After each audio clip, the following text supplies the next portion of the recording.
የአንበሳን አፕታይት መቀየር የሚችል አምላክ፣ የራበውን በቃ ካሁን በኋላ አትብላ፣ የእሳትን ኃይል ማጥፋት የሚችል ነው እግዚአብሔር። እንደሱ ነው አምላካችን። በልዩነት ነው ህዝቡን የሚመራው። ካስፈለገ ሊባርክ ሲፈልግ ነገር ይፈልግና ታቦቱን አንተ ቤት እንዲያደር ያደርጓል። በ3 ወር ያንተንም የቤትንም የጓዳህንም ታሪክ መቀየር የሚችል እዛ ቤት ይገላል፣ አንተ ቤት ግን ሲገባ መባረክ ይሆንለት። ቀይ ባህርን መክፈል የሚችል አምላክ ነው ያለ። ህዝቡን በደረቅ አሻገረ ይለዋል። ሌሎቹ ሲሞክሩ ግን ሰመጡ ይላል። የተለየ ኑሮ መኖር የኛ እድል ፈንታ። አስቴር ከሞትኩም ልሙት አለችና ሌላውን እኮ የሚገል ነው። እሷ ስትገባ ግን በልዩነት ስለሆነ የወርቅ ዘንግ ሰይፍ አይደለም ላይዋ ላይ የወርቅ ዘንግ ተዘረጋላት። አላያችሁትም? ኤልያስን በልዩነት እግዚአብሔር ሲያኖረው ረሃብ ሆኖ እሱን ግን ቁራ እየላከ ይመግበው ነበር። ልዩነት መበለት ቤት ሄዶ እንዲበላ እግዚአብሔር ምግብ ያዘ። በልዩነት እግዚአብሔር የሚመራቸው ሰዎች አሉ። እንደነ ዮናስ አይነት መኖሪያን በአሳ ነባሪው ልዩነት። ሌላው በአሳ ነባሪ ይበላል፣ እሱ ግን አሳ ነባሪውን መኖሪያ ያደርግለት። ስለዚህ እግዚአብሔር መጽሐፍ ቅዱሳችንን ስንመረምር ህዝቡን፣ ቤተሰብን፣ ግለሰብን በልዩነት የሚያኖር አምላክ ነው። በልዩነት የሚያኖር እጅ አለ። ዳዊትን እንዳለው እጅ ምን ታደርገዋለች? ተረዳው። የእግዚአብሔር እጅ ከንጉሥ ጦር ማምለጥ እንዲችል ወንጭፎ ጠላትን እንዲመታ የሚያደርግ የአምላክ እጅ በዚህ ምድር ላይ በልዩነት እንድንኖር የሚያስችል ኪዳን አለን። የኪዳን ህዝቦች ስለሆንን በልዩነት ለመኖር መጣጣር፣ ማላብ፣ እኔ የማመጣው ነገር ነው ምናምን ብሎ ማሰብ የለብንም። ትችላለህ እንደሱ መኖር። ነገር ግን ህይወት በኪዳን እንደሆነ ህይወታችን በኪዳን እንደሆነ አንደርስታንድ ልናደርግ ያስፈልገናል። እግዚአብሔር ቤተሰብን ያደረገን፣ እግዚአብሔር የራሱ ወገን ያደረገን።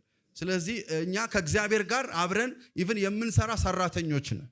ስለዚህ ብቻችንን እንደምናስብ ብቻችንን እንደምንለፋ ማሰብ የለብንም። ኢየሱስ ክርስቶስን የግል አዳኝ አድርገን ስንቀበል የዛ ጊዜ ወደ እግዚአብሔር መንግስት መጽሐፍ ቅዱስ ሲናገር ወደ ፍቅሩ ልጅ መንግስት አፈለሰን ይላል። ሌላ ቦታ ላይ ሲናገር ከጨለማ ወደሚደነቅ ብርሃን የጠራችሁን ይላል። ስለዚህ አሁን ካምፕ ቀይረናል፣ ቦታ ቀይረናል፣ ስፍራ ቀይረናል፣ ኪዳን ቀይረናል። የገባንበት ስፍራ የገባነው ኪዳን የሚጣልበት ሰው ያለበት ኪዳን አይደለም። የሚሸማቀቁ ሰዎች ያሉበት ቦታ አይደለም። እግዚአብሔር በክብር ላይ ክብር እንድናይ የምናደርግበትን ኪዳን ውስጥ እግዚአብሔር አስገብቶናል። ሃሌሉያ። ስለዚህ በልዩነት መኖር የገባንበት ኪንግደም የገባንበት መንግስት መገለጫ ነው። ከዘራችን አይደለም፣ ከልምዳችን አይደለም፣ ከትምህርታችን አይደለም። ልዩነት የገባንበት መንግስት አንዱ መገለጫ ነው። መጽሐፍ ቅዱስ ላይ እንደ ሀገር፣ እንደ ቤተሰብ፣ እንደ ግለሰብ በልዩነት የኖሩበት የተጻፈ መጽሐፍ ነው። በልዩነት የኖሩ እንደ ቤተሰብ፣ እንደ ሀገር፣ እንደ ግለሰብ ብዙዎች በልዩነት ካሉት ሀገራት ለየት አድርጎ እግዚአብሔር እስራኤልን በልዩነት ሲያኖራቸው፣ ካሉት ቤተሰቦችን ለየት አድርጎ እግዚአብሔር ሲባርክ፣ ካሉት ሰዎች ለየት አድርጎ ግለሰቦችን በተለየ ሁኔታ ሲረዳቸው የሚናገር መጽሐፍ ነው መጽሐፍ ቅዱስ። በይበልጥ መጽሐፍ ቅዱስን እያጠናን ስንሄድ በልዩነት እግዚአብሔር እንዴት ማኖር እንደሚችል መጽሐፍ ቅዱስ ራሱ ይሰብከናል። እግዚአብሔር ህዝቦችን በልዩነት ማኖር ይችላል። የተለየ ምድር ላይ እየኖርክ ተመሳሳይ የአየር ሁኔታ ተመሳሳይ አህጉር ላይ እየኖርክ እግዚአብሔር ግን ህዝቤ ካለ በልዩነት ያኖርሃል። ተመሳሳይ ቀበሌ ተመሳሳይ ወረዳ እየኖርክ የኔ ቤተሰብ ነው ካለ እግዚአብሔር ከወረዳው ከቀበሌው የተለየ ኑሮ እንድትኖር ያደርግሃል። ግለሰብ ሀገር እየተራመሰ አንተን ግን እግዚአብሔር በልዩነት ያኖርሃል። ሃሌሉያ። አላያችሁትም? ኤልያስን በልዩነት እግዚአብሔር ሲያኖረው ረሃብ ሆኖ እሱን ግን ቁራ እየላከ ይመግበው ነበር። ዋት ልዩነት! መበለት ቤት ሄዶ እንዲበላ እግዚአብሔር ምግብ ያዘ። በልዩነት እግዚአብሔር የሚመራቸው ሰዎች አሉ። እንደነ ዮናስ አይነት መኖሪያን በአሳ ነባሪው ልዩነት። ሌላው በአሳ ነባሪ ይበላል፣ እሱ ግን አሳ ነባሪውን መኖሪያ ያደርግለታል። ሃሌሉያ። ስለዚህ እግዚአብሔር መጽሐፍ ቅዱሳችንን ስንመረምር ህዝቡን፣ ቤተሰብን፣ ግለሰብን በልዩነት የሚያኖር አምላክ ነው። ዘጸአት 33:16 ላይ ሙሴ እንደዚህ አለ፣ በምድርም ፊት ካለው ህዝብ ሁሉ እኔና ህዝብ የተለየን እንሆን ዘንድ አንተ ከኛ ጋር ካልወጣል። ምን የተለየን እንደሆን እኔና ቤቴ እንለያለን በሉትና ንገሩት። አሜን። እኔና ሀገሬ እንለያለን፣ እኔና ቤተሰቤ እንለያለን። የተለየን እንሆን ዘንድ አንተ ከኛ ጋር ካልወጣ እኔና ህዝብ በአንተ ዘንድ ሞገስ ማግኘታችን በምን ይታወቃል አለው እግዚአብሔር። ይሄ አስነሳው። ዋው! በቃ ፊቴን ልታይ አትችልም፣ ነገር ግን ክብሬን እልክልሃለሁ፣ ከፊት ክብሬ ይቀድማል። አንድ ሰው በዚህ በልዩነት ስብከት ላይ የእግዚአብሔርን ክብር በተለየ ሁኔታ ማየት ይሆንለታል። ክብር ለእግዚአብሔር ይሆን። የልዩነት ህይወት በየቀኑ ህይወታችንን የሰማይ ደጅ የምናይበት ማለት ነው። አንድ ሰው የልዩነት ህይወት መኖር ሲጀምር የሰማይን እጅ በየሳምንቱ አይደለም፣ በየወሩ አይደለም፣ በየቀኑ ያየዋል። ስለዚህ እግዚአብሔር ሕዝቤን እለያለሁ በልዩነት እባርካለሁ ሲል እጄን በየቀኑ ያዩታል እያለ የሰው እጅ ሳይሆን የሰማይ እጅ የሚታይበት የህይወት ምዕራፍ ውስጥ መግባት ማለት ነው። እስኪ የሚባርክ እጅ አለ ብላችሁ የምታምኑ፣ የሚያድን እጅ አለ ብላችሁ የምታምኑ፣ አይ ነገርን የሚለውጥ እጅ አለ፣ ሰማያዊ እጅ አለ፣ የሰው ያልሆነ የኢኮኖሚ ያልሆነ አሜን፣ የጎረቤት ያልሆነ የእናንተ ስራ ውጤት ያልሆነ ሌላ እጅ አለ። በልዩነት የሚያኖር እጅ አለ። ዳዊትን እንዳለው እጄ ምን ታደርገዋለች? ተረዳው። የእግዚአብሔር እጅ ከንጉሥ ጦር ማምለጥ እንዲችል ክብር ለእግዚአብሔር ይሆን። አሜን። ወንጭፎ ጠላትን እንዲመታ የሚያደርግ የአምላክ እጅ እስከ ዛሬ እንዴት እንደኖራችሁ አላቀም። እግዚአብሔር ግን ይህንን መልእክት በልቤ ላይ ሲያመጣ የሆነ ምዕራፍ ሊከፍትልን ነው። ለ430 ዓመት ተመሳሳይ ኑሮ እየኖሩ ያሉ ሰዎችን እግዚአብሔር መጣና ጎበኛቸው። ከዛን ቀን ጀምሮ ከዛ ሀገር እስከለቀቁበት ድረስ ህዝቡን በልዩነት እንደመራ የትላንትና ዓመታት አያገባኝም አይገደኝም። እግዚአብሔር ግን የሚቀጥለው ዘመን በልዩነት የምትኖርበት ዘመን ይሆናል። ጠላትን ይመታልሃል። ዘጸአት መሆን ባለበት ሁኔታ ላይ ዘጸአት ያደርግልሃል። በምትሄድበት ቦታ በኢየሱስም በተለየ ቴክኖሎጂ ያስወጣሃል፣ ያስገባሃል። ሮብለት እየተናገርኩ ነበር። ሃው ኩድ ኢት ቢ እንዴት ይቻላል? ለ40 ዓመት ጫማና ልብስ ንገረኝ። አንድ ኔሽን ካለ አንድ ሰው ካለ እንዴት ይቻላል? በምድረ በዳ ላይ ምድር በማይገኝበት እግዚአብሔር ሰማይን ከፍቶ መና ሲያወርድ ለህዝቡ ፍሬሽ የሆነ መና። አረ የልዩነት ህይወት ይጀምረናል። በልዩነት ማንም ቤት ያልተሰማ መልካም ነገር እናንተ ቤት ይሰማል። በረከት በአሜን ነው። አሜን በልና ውሰድ። መልእክት ሲነገር አንተ በጉባኤ ውስጥ ካለ እግዚአብሔር ቃል ከሆነ አትጠራጠረው፣ ውሰደው፣ ለኔም ይሆናል በለ። የወሰድከውን ያክል ታፈራበታል። አሜን።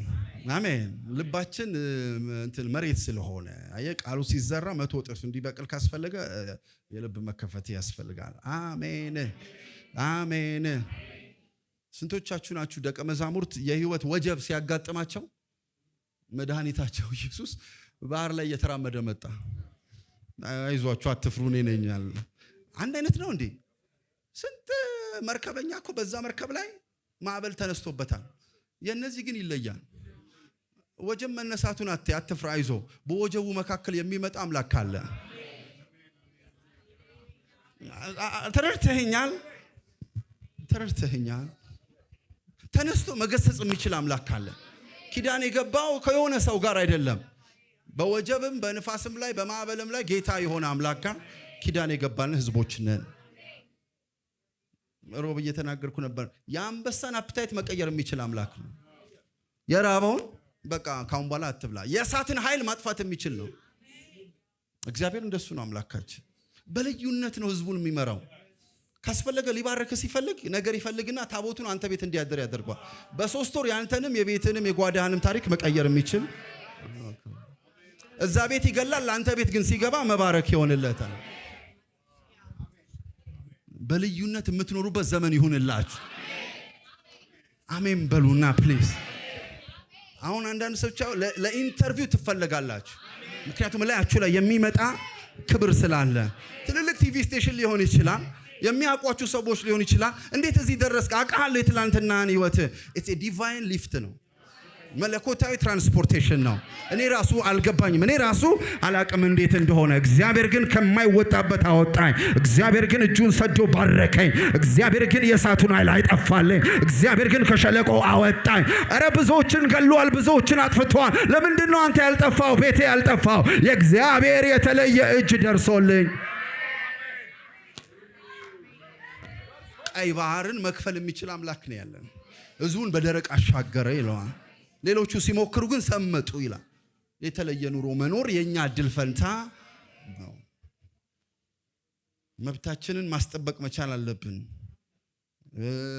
አልተገለጠም ማለት የለም ማለት አይደለም። አላጣጣምከውም ማለት አልተነገረልህም፣ ተስፋ አልተሰጠህም፣ ይህ ነው አንተ አይደለም ማለት አይደለም። አስቴር ከሞትኩም ልሙት አለችና ሌላውን እኮ የሚገል ነው። እሷ ስትገባ ግን በልዩነት ስለሆነ የወርቅ ዘንግ ሰይፍ አይደለም ላይዋ ላይ የወርቅ ዘንግ ተዘረጋላት። የሆንከውን መቁጠር ይከብዳል እንዴ? ነን እኮ ልዩ ህዝቦች ነን። ለርስቱ የተለየ ወገን ነን አይደለም? yes አንደኛ የተለየ ህይወት እንድንኖር የሚያደርገን እግዚአብሔር ከኛ ጋር ሲሆን ነው። የተለየ ህይወት የሀብት ውጤት አይደለም። የብዙ ዕውቅና ውጤት አይደለም። የተለየ ህይወት እግዚአብሔር ከኛ ጋር የመሆኑ ውጤት ነው። አንድ ሰው እግዚአብሔር ከሱ ጋር ሲሆን ተመሳሳይ ህይወት መኖር ያበቃል። ያው ህይወት መኖር ያበቃል። ምክንያቱም አስበው እግዚአብሔርን ይዘ ያው ልትሆን አትችልም። የእግዚአብሔር ቃል ኢያሱ ምዕራፍ 1 ቁጥር 5 ላይ በህይወት ዕድሜ ሁሉ ማንም አይቋቋምህም፣ ከሙሴ ጋር እንደሆንኩ እንዲሁ ካንተ ጋር እሆናለሁ፣ አልጥልህም አልተውህም ማለት። ዘፍጥረት 39 ከ2 እስከ 3 ላይ እግዚአብሔር ከዮሴፍ ጋር ነበር፣ ስራውም የተከናወነለት ሰው ሆነ። በግብፃዊም ጌታ ቤት ነበረ፣ ጌታም ከእርሱ ጋር ነበረ እንዳለ እርሱም የሚሰራው ሁሉ እግዚአብሔር በእጁ እንዲያከናውንለት አየ። ሰዎች ያያሉ እግዚአብሔር ከኛ ጋር እንደሆነ ሰዎች። ስለዚህ የእግዚአብሔርን አብሮነት የእግዚአብሔርን አሎት ከየትኛውም ጊዜ በላይ ልንናፍቅ ያስፈልገናል። ጌታ ከኔ ጋር ነህ አብረኸኝ አለ ልንልና የሱን ኮቴ የሱን አብሮነት ከምን ጊዜውም በላይ ልንናፍቅ ያስፈልገናል። ስንቶቻችሁ ግን እግዚአብሔር ሁል ጊዜ ከእናንተ ጋር እንዲሆን ትፈልጋላችሁ? አንደኛ እግዚአብሔር ከኛ ጋር እንዲሆን የሚያደርገው በክርስቶስ ኢየሱስ ማመን ነው። መጽሐፍ ቅዱስ ሲናገር ኢማኑኤል አለ፣ እግዚአብሔር ከኛ ጋር። ስለዚህ ጌታን ያገኘ አሜን አብ ከሱ ጋር የሚሆን ነው። እግዚአብሔር በማንም አይሳብም። አሁን በምንኖርበት ዘመን ላይ እግዚአብሔር የሚሳበው በልጁ ነው። ልጁ ባለበት አብ አለ። እሱን የሚቀበል አብን ይቀበላል። ስለዚህ ኢየሱስን የተቀበለ ሰው እግዚአብሔር ከእርሱ ጋር የሆነ ሰው ነው። ታምናለህ? እግዚአብሔር ካንተ ጋር የሆነው በልጁ በክርስቶስ ኢየሱስ በማመን ምክንያት እንደሆነ። ስታንዳርድ ስለጠበቅክ አይደለም። አሪፍ ባህሪ ስላለህ አይደለም። ጥሩ ኢንካም ስላለህ አይደለም። ልብህን ለኢየሱስ የከፈትክ ጊዜ እግዚአብሔር በአንተ ቤት መመላለስ ጀመረ። የጥሉን ግድግዳ ኢየሱስ አፈረሰው። የዛ ጊዜ ከአብ ጋር ታረቅን፣ ተስማማን። ስለዚህ የመጀመሪያው እግዚአብሔር ከኛ ጋር እንዲሆን ካስፈለገ፣ ያ የልዩነት ህይወትን መምራት ካስፈለገ ጌታ ኢየሱስ ክርስቶስን እንደ ግል አዳኝ አድርጎ መቀበል ያስፈልጋል። ቤታችሁ ለኢየሱስ ይሁን። ኑሯችሁ ለኢየሱስ ይሁንል። ዘር ማንዘራችሁ ለኢየሱስ ይሁን በኢየሱስ። ሁለተኛ ኢየሱስን ካገኘን በኋላ ደግሞ ልዩ ትኩረት ለጌታ ይኑረን። ኢየሱስን ሶስተኛ የምታረጉ ሰዎች፣ የእግዚአብሔር ጉዳይ አራተኛ የሚሆንባችሁ ሰዎች መቼም የተለየ ህይወት ልትኖሩ አትችሉም። መጽሐፍ ቅዱስ ማቴዎስ 6:33 ላይ ሲናገር አስቀድማችሁ የእግዚአብሔር መንግስትና ጽድቅ ፈልጉ፣ ከዛውስ ሌላ ሁሉ ይጨመርላችኋል። ሌላው ላይ የሌለ አንተ ህይወት ላይ እንዲገለጥ የሚያደርገው ያስቀደምከው የእግዚአብሔር መንግስት ሲኖር ነው። ያስቀደምከው ያስቀድመሃል። አንደኛ ነው በህይወቴ ያልከው በህይወት አንደኛ ያደርጋል። ጸሎት ሲባል ከፊት የምትመጡበት፣ የእግዚአብሔር ነገር ሲባል ከፊት የምትመጡበት መለኮታዊ ጸጋ ይብዛላችሁ በይ። አንዳንዱ እግዚአብሔርን የሚያደርገው ብዙኛ ነው። መዝሙር ሲባል ሊኖርበት ይችላል፣ ግን ኢን ላይፍ በህይወቱ ግን እግዚአብሔር ብዙኛው ነው። እግዚአብሔር ከዚህ መንፈስ ይገላግለን። በህይወት ዘመን እግዚአብሔርን ያስቀደሙ ሰዎች የተለየ ክብርን አይተዋል።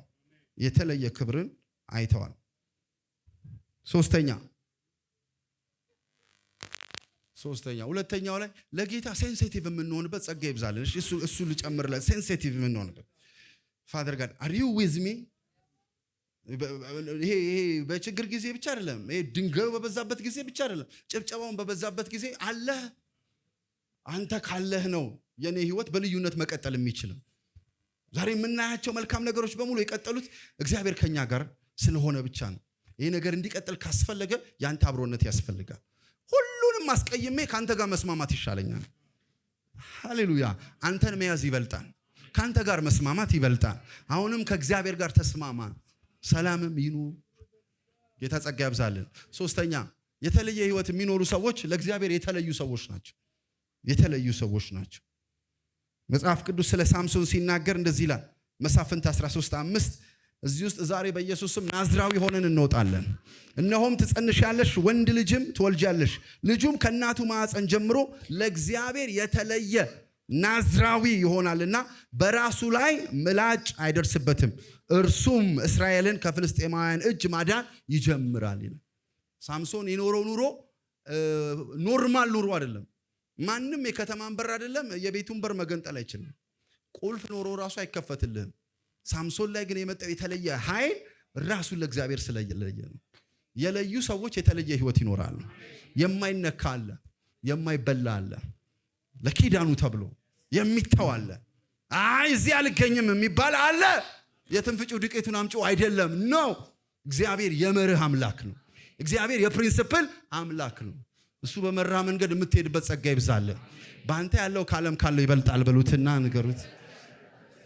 ተለይለት ብቻ አንተ በሉት። ተለይለት ምን ማለት ነው? ቅድስና ማለት መለየት እኮ ነው። ሴት አፓርት ማለት ነው። ሆሊነስ ሴት አፓርት ማለት ነገ በመካከላችሁ ድንቅ ይሆናልና አለ ኢያሱ። ዛሬ ተቀደሱዋል። ሁልጊዜ ለእግዚአብሔር መስዋዕትነት የሚከፍሉ ሰዎች የእግዚአብሔርን ኃይል የሚያዩ ሰዎች ናቸው። ላቆምከው ምስል አንሰግድም አሉ እነ ሲድራቅ ሚሳቅ አብደናጎ። እግዚአብሔር ተዋቸው እንዴ? የተለየ ህይወት በታሪክ ተሰምቶ የማይታወቅ 7 እጥፍ እሳት እያነደዱ እንዳያቃጥል የሚያደርግ የእግዚአብሔር አልወት መገኘቱ ምን አለ? ከሰዎች ከሩቅ ሲያዩ አራተኛ ሰዎች 3 አልነበሩ አብሮ ገባሉ ይውሉ አብሮ ይግባሉ ይውሉ። አንተ ኑ ስትልለት ሰዎች ተሰባስበው እሳት ውስጥ ሊጥሉ ይፈልጋሉ። ግን እኔ እነግርሃለሁ ዛሬ አራተኛው ይገባል። ብቻህን አይደለም አለ እግዚአብሔር በሉት። አንድ ሰው በቅስበት ከእስር ቤት ወደ ቤተ መንግስት ዛሬ ገባ በኢየሱስ ይሁንልኝ የሚል ካለ አሜን ይበል። አንድ ሰው እንደዚህ ብሎ ሶሻል ሚዲያ ላይ ጥሩ እየሰሩ ነው ሚዲያ ዲፓርትመንቶች፣ ብዙ ሰዎች ይጠይቃሉ። ግን የገረመኝ አንድ ጥያቄ ላኩልኝ። ጸልዬ ምን አመጣው? ምንም በህይወቴ ያመጣው ለውጥ የለም ብሎ የሚል ጥያቄ ጠየቀ። ስለ ጸሎት የተናገርኩት ክፍል ላይ አንድ ነገር አልኩኝ። መጸለይ ከኛ መች ተአምራት ማድረግ እንዳለበት የሚያውቅ እሱ። እኔ የኔን ዲዩቲ ነው የምወጣው። እሱ ግን በጊዜው ይወል በኔ ቤት መጸለይ አይጥፋ፣ በኔ ቤት እሱን መናፈቅ አይጥፋ። መባረኩን እንደሚባርከኝ ታማኝ አምላክ እንደሆነ በአብርሃም አይቻለሁ፣ በይስሐቅ አይቻለሁ፣ በያዕቆብ አይቻለሁ። እነዚህን እንኳን አላቅም ብትለኝ እኔ ትላንትናዬን አልረሳም። ታማኝነቱን አሳይቶኛል። ምን ልልህ ፈልጌ መሰለ? ተለይለት። ተለይቼ ምን አመጣው ተጣልኩ እንጂ አትበለኝ። እግዚአብሔር በጊዜው ነገርን ሁሉ ውብ አድርጎ ይሰራዋል። ለማ እግዚአብሔርን ለሚወዱት እንደ ሐሳባቸው ሳይሆን እንደ ሐሳቡ። አንዳንድ ቦታ ካሁን በኋላ አትገኝም በሉትና አንዳንድ ነገር አንተ አፍ ላይ አይገኝም፣ አይወራም። ትለያለህ በሉት። ሪሲቭ ኢት። የተለየ ሞገስ ያገኛችሁ በኢየሱስ። የተለየ ሞገስ ይውደቅባ። መዝሙር 37 ከ1 እስከ 3 ላይ በክፉዎች ላይ አትቅና ይላል። አመፃንም በሚያደርጉ ላይ አትቅና። ዋይ ቁጥር 2 ላይ እንደ ሳር ፈጥነው ይደርቃሉና እንደ ለመለምም ቅጠል ይረግፋሉና። ቁጥር 3 ነው እንፈልግ። በእግዚአብሔርም ታመን፣ መልካምንም አድርግ፣ በምድርም ተቀመጥ፣ ታምነህም ተሰማራ ይላል። እዛ ጊዜ በእግዚአብሔር ደስ ይላል። እግዚአብሔርም የልብን መሻት ይፈጽምልሃል። ሄይ አንተ ነው የምታስቀናው በሉትና ንገሩት። እነሱ ሌሊት አይተኙም፣ አይነግሩህም። ግን እየመረጥክ ያለው ነገር ያንተ ነው ትክክል። ከእግዚአብሔር ጋር ሽሮ ይበልጣል። ከእግዚአብሔር ጋር አሮቦሻ ካዳላ ባራ ደግሞ ነግርሃለሁ። የትንቢት ቃል አለን። ጻድቅ ሲራብ ዘሩ ምህል ሲለምን የሚያስፈልገውን ነገር ልኮል ይመግብሃል፣ ያሻግርሃል። ብቻ አንተ ከሱ ጋር ተስማ። አንተ የሌለህበት አልገኝም። አንተ ያልፈለግከውን ነገር እኔም አልፈልግም። አንተ ያልፈቀድከውን ነገር እኔም አልነካም የምንልበት ጸጋና ኃይል ይብዛልን። ምንም እግዚአብሔር የተለየ ቅርበት ያለው ሰው የለም። የተለየ የሰፈሬ ሰው ነው የሚለው የለም። እግዚአብሔር ግን እግዚአብሔር ፊትን ብቻ ሳይሆን ልብን ያያል። ልብ አይቶ እንደ ልብ የሆነውን ዳዊትን አገኘሁት። ለእግዚአብሔር መኖር ይሁንልህ በሉትና እንደዚህ ካልን ቆይተናል። ህይወት በሰው ፊት ሳይሆን በእግዚአብሔር ፊት ነው። እግዚአብሔር መጥቶ ፒክ ያደርግሃል፣ ወደ ከፍታ ይወስድሃል። ከሌላው የተለየ ኑሮ እንድትኖር ያደርግ። ልቡን ወደድኩት ይልሃል ጌታ። ዋሻካ ምኑን ወደድኩት? እዚህ ግባ የማይባል ሰው፣ የተረሳ ሰው አራባ ሰከተደል ሪሲቭ ዘ ግሬስ። የእግዚአብሔርን አቴንሽን የምትስቡበት የልብ መስተካከል ይሁንልን።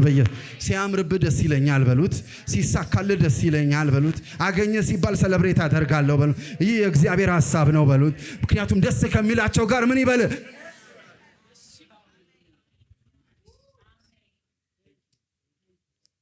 ሃሌሉያ። ሰላም የተወደዳችሁ የዛሬ መልእክታችንን የሰማችሁ በተለያየ የዓለም ስፍራ ያላችሁ ይህንን መልእክት እንደተባረካችሁበት አምናለሁ። በዚህ መልእክት ከተባረካችሁ ደግሞ አንድ ግብዣ ልጋብዛችሁ ፈልጋለሁ። ይህ ግብዣ ደግሞ የዘላለም ሕይወት ግብዣ ይባላል። ይህንን መልእክት የምትሰሙ ጌታ ኢየሱስ ክርስቶስን እንደ ግል አዳኝ አድርጋችሁ ያልተቀበላችሁ ሰዎች መጽሐፍ ቅዱስ ሲናገር ሮሜ ምዕራፍ 10 ቁጥር 9 እና 10 ኢየሱስ ጌታ እንደሆነ በአፍ ብትመሰክር እግዚአብሔርም ከሙታን እንዳስነሳው በልብ ብታምን ትድናለህ፣ ትጸድቃለህ ይላል።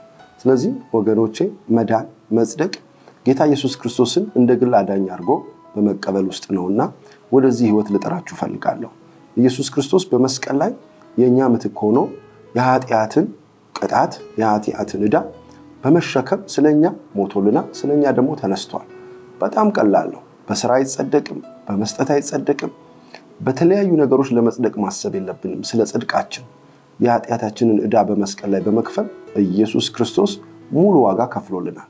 በጣም ቀላል ነው። የእሱን ጌትነት አምኖ መቀበል፣ እሱ እንደሞተልን አምኖ መቀበል፣ በአፍ በመመስከር በልብ በማመን መዳን በሌላ የለም ይላል ሐዋርያት ሥራ ምዕራፍ 4 ቁጥር 12 ላይ። እንድንበት ዘንድ ከሰማይ የተሰጠን ስም አንድ ስም ነው፣ ያ ኢየሱስ ይባላል። ኢየሱስ እንደዚህ ያለ ዮሐንስ 14:6 ላይ በመጨረሻ እኔ እውነት ነኝ፣ እኔ ሕይወት ነኝ፣ እኔ መንገድ ነኝ፣ በእኔ በቀር ካልሆነ ማንም ወደ አብ መምጣት አይችልም። ዛሬ ወደዚህ ወደ ትልቅ ግብዣ ጠራችኋለሁ። ኢየሱስ ሞቶልናል፣ ኢየሱስ ተነስቶልናል፣ ኢየሱስ ይወደናል። እሱን በማመን የግል አዳኝ አድርጎ በመቀበል ከዘላለም ሞት ማምለጫውን መድኃኒት መውሰድ እንችላለን። የዚህ ዓለም ሕይወታችን በአጭር ይጠናቀቃል። የዘላለምን ሕይወት ማግኘት የምንፈልግ ሰዎች እዚህ ላይ ያለውን ክፍል በመጸለይ በመናገር መዳን ይሆንላችኋል። እነዚህን ስልኮች በመጠቀም ደግሞ ለጸሎት ይህንንም ጸሎት አብረን እንጸልይ መደወል ትችላላችሁ። የእግዚአብሔር ጸጋ ከሁላችሁ ጋር ይሁን። የዛሬ ሰላማችሁ የተለየ ይሆናል። የዛሬ እንቅልፋችሁ የተለየ ይሆናል። ዘላለማችሁ የተባረከ ይሁን። ተባረኩልን። በኢየሱስ ስም አሜን።